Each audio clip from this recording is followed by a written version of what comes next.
Hello everyone. आज चाहिँ हामी इन्क्याप्सुलेसन हेर्छौँ है।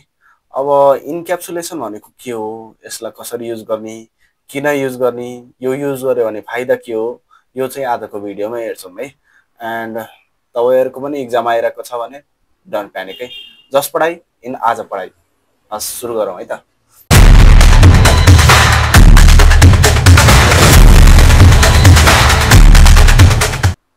डेटाहरू होला, अब्जेक्ट्सहरू होला, त्यहाँको प्रोपर्टिज, फिल्ड्स, मेथड्सहरूलाई चाहिँ एउटा स्पेसिफिक क्लासमा बाइन्ड गरिदिनु है। तिनीहरूलाई एकसँगै बाइन्ड गरिदिनुलाई नै इन्क्याप्सुलेसन भन्छ। यसको फाइदा के भयो भन्दाखेरि डाइरेक्ट एक्सेस हुँदैन है। डाइरेक्ट एक्सेस अरू क्लासहरूलाई हुँदैन। एन्ड यसमा चाहिँ अब भेरिएबलहरूलाई चाहिँ अब प्राइभेट किवर्डले चाहिँ डिक्लेयर गर्छ। त्यसको कारणले चाहिँ इजी एक्सेस हुँदैन है, मतलब एक्सेसै हुँदैन त्यो क्लासमा भेरिएबलको डाइरेक्ट। यसले जे रिटर्न गर्छ त्यो चिजलाई मात्रै एक्सेस हुन्छ है। सो यसलाई चाहिँ हामीले इम्प्लिमेन्ट गऱ्यो भने चाहिँ अब सिक्योरिटी बढ्यो होइन। अब रियुजेबिलिटी एन्ड डेटा हाइडिङहरू जस्तो फिचरहरू चाहिँ यसले प्रोभाइड गर्छ। एन्ड यसलाई अब हामीले डिफाइन गर्नु पर्दाखेरि अब encapsulation capsulation is the process of binding data objects and methods in one single instance भन्न सक्यो है। दिस इज द थिङ के यो भनेको अब हाम्रो डेफिनेसन हो है। यसलाई डेफिनेसन भनौँ।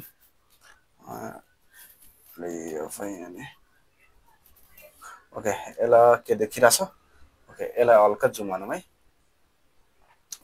ल, देखिरहेछ भनेपछि अब यसलाई हामीले कसरी गर्न सक्छौँ त? सिम्पल ब्याङ्कले कसरी काम गर्छ त्यो प्रोसेसलाई हामीले इम्प्लिमेन्ट गर्ने कोसिस मात्र गर्छौँ है। एन्ड त्यसमा चाहिँ अब ब्याङ्कभन्दा सिक्योर चाहिँ अरू के हुनपर्छ र अरू सबै चिज हुनपर्छ सिक्योर चाहिँ होइन। अब डिजिटल वर्ल्ड हो, त्यो सिक्योर गर्ने कसरी त होइन, इन्क्याप्सुलेसनले कसरी हेल्प गर्छ त्यो चाहिँ यहाँ इम्प्लिमेन्ट गरेर हेरौँ है। एउटा क्लास बनाऊँ, क्लास ब्याङ्क एकाउन्ट। ओके, अब यसमा चाहिँ के हुन्छ? प्राइभेट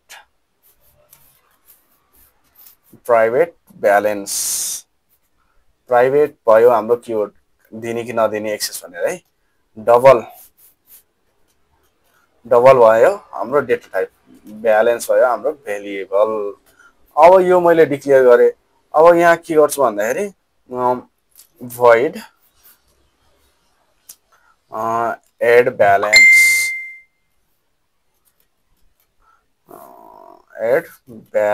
गर्यो भने के हुन्छ त? एड ब्यालेन्स गर्यो भने अब यसमा डबल भन्ने एउटा DOUBL डबल डेटा टाइपको एमाउन्ट आउँछ होला होइन। यसमा चाहिँ यो मेथड कल गर्दाखेरि यसमा म के गर्छु, एउटा चेक लाउन सक्यो है। इफ एमाउन्ट ग्रेटर देन 0, अब यहाँ ब्यालेन्स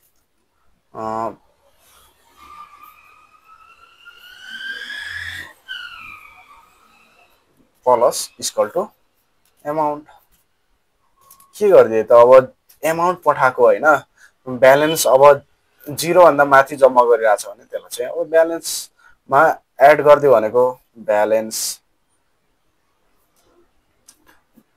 चेक गरिरहेछ है। जस्ट 0 भन्दा ठुलो छ कि नै, 0 भन्दा पठाएको एमाउन्ट चाहिँ ठुलो छ भने हाम्रो अलरेडी भएको ब्यालेन्समा एड गरिदियो। अब ब्यालेन्स भनेको सुरुमा ब्याङ्क अकाउन्ट खोल्दाखेरि कति हुन्छ? 0.0। गुड। ओके, यति भएपछि यो एउटा भयो हाम्रो मेथड जसले चाहिँ अब डिपोजिटको काम गरिरहेछ है, एड ब्यालेन्स भनेर चाहिँ। अब हाम्रो के गर्छ, मैले इन्ट डबल होइन, डबलै गर्छ नि, यसैमा त डबल छ। डबल गेट ब्यालेन्स भनेर एउटा मेथड बनाएँ। यसले चाहिँ अब यसलाई कल गर्यो भने रिटर्न के गर्छ? यसले त ब्यालेन्स रिटर्न गरिदिन्छ है। अब यो भयो हाम्रो एउटा क्लास। यसलाई चाहिँ अब हामीले पब्लिक बनाइदिउँ,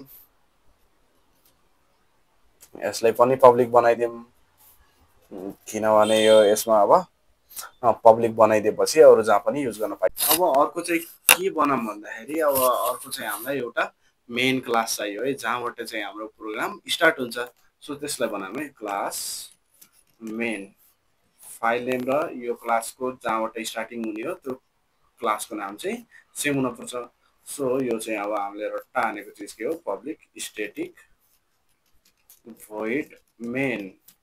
यो भोइड मेन भनेको के हो हामीलाई थाहा छ, रिटर्न टाइप र स्टार्टिङ हुने मेन फोल्डर स्ट्रिङ ए है ए। ओके, यसमा चाहिँ अब मैले के गर्छु, ब्याङ्क एकाउन्ट टाइपको ब्याङ्क भन्ने भेरिएबलमा एउटा यसको अब्जेक्ट क्रिएट गरिदिन्छु, ब्याङ्क एकाउन्ट। ओके, अब यो गरेपछि ब्याङ्कमा ब्याङ्क डट एड ब्यालेन्स भनेर एउटा मेथड क्रिएट गर्छु। यसमा कति पठाउँछु त मैले 500 रुपियाँ मेरो ब्याङ्क ब्यालेन्समा एड गरिदेऊ। डबल टाइपको डेटा टाइप एक्सेप्ट गरिरहेको छु, त्यही भएर डबल पठाउँछु है। सो अर्को चाहिँ के हुने भयो, मैले प्रिन्ट गराउँछु है कति पैसा छ त। अब मैले फेरि चेक गर्नु पर्यो नि त, system dot out dot print LN यसले के गर्छ त,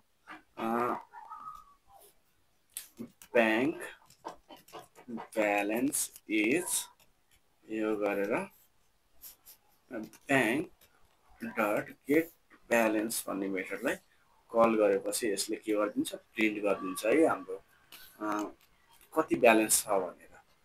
एन्ड अब यहाँ नर्मली के काम भइरहेछ, क्लास मेन भन्ने एउटा फाइलसँग म्याच हुने क्लास छ, त्यसमा चाहिँ पब्लिक स्ट्याटिक भनेर अब मेन फोल्डर भइहाल्यो। त्यसमा चाहिँ मैले के गरेको छु, ब्याङ्क एकाउन्ट टाइपको अब्जेक्ट बनाएँ, अनि त्यसमा चाहिँ एड ब्यालेन्स भनेर चाहिँ मैले मेथड कल गरिदिएँ, जसमा चाहिँ 500 रुपियाँ पठाइरहेको छु भनेपछि यसले मेरो ब्याङ्कमा 500 रुपियाँ जम्मा गरिदिन्छ यहाँ है। एन्ड त्यस्तै अर्को चाहिँ मैले के गरेँ, प्रिन्ट गराएँ गेट ब्यालेन्स भनेर, मतलब यसले अब मेरो ब्यालेन्स कति छ त त्यो रिटर्न गरिदिन्छ अनि यहाँ प्रिन्ट हुन्छ है। एन्ड ब्याङ्क ब्यालेन्समा के गरिरहेको छौँ, ब्याङ्क एकाउन्टमा प्राइभेट किवर्डलाई चाहिँ एउटा भेरिएबल डिक्लेयर गरिरहेको छौँ जसको नाम हो ब्यालेन्स। ब्यालेन्स कति छ त भनेर यसमा चाहिँ अब हामीले स्टोर गर्छौँ है।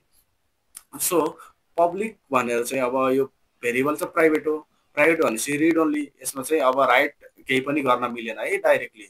यसमा जे भ्यालु पठाउँछ यसको मेथड्सहरूले मात्र राइट गर्न सक्छ, अरू क्लासबाट डाइरेक्टली हामीले यसलाई म्यानिपुलेटै गर्न सक्दैन है।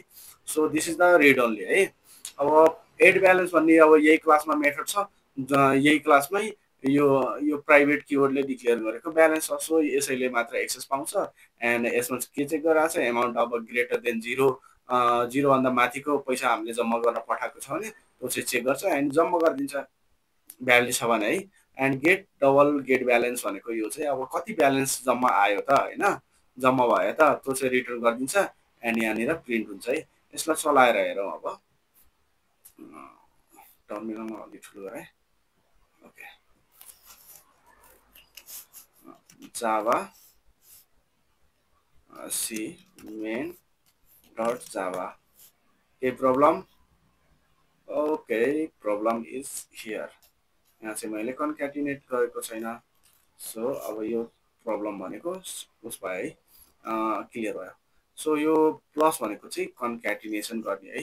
अब यति एउटा चिज हो, यो अर्को चिज हो, यो दुईटालाई जोडेर एक ठाउँमा देखाउने है। जावा मेन डट जावा आयो ब्यालेन्स, यो अलरेडी कम्पाइल छ है, Java C main dot Java. Okay, यो कम्पाइल भयो एन्ड जावा मेन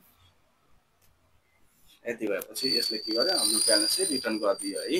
अब यति इन्क्याप्सुलेसन गर्नाले हाम्रो सिक्युरिटी धेरै टाइम्स, मल्टिपल टाइम्स, अब न्युमेरस टाइम्स अफ हाम्रो सिक्युरिटी चाहिँ बढ्यो है। यति भएपछि अब रिडेबिलिटी बढ्यो, गुड प्र्याक्टिस भयो होइन। एन्ड प्राइभेट किबोर्डले गर्दाखेरि अब यो इन्क्याप्सुलेसनले गर्दाखेरि हाम्रो सिक्युरिटी चाहिँ चेरी अन द केक भयो क्या। अब हामीले कोड लेखिरहेको थियौँ, आफैले सिक्युरिटी मेन्टेन गरिरहेको थियौँ, अब यति राम्रो चिज के आयो, प्राइभेट किवर्डले डिक्लेयर गरेपछि यत्तिकै भेरिएबल चलाउनु पनि नपाउने, अरू ठाउँमा अन्त युजै गर्न नपाउने। होइन।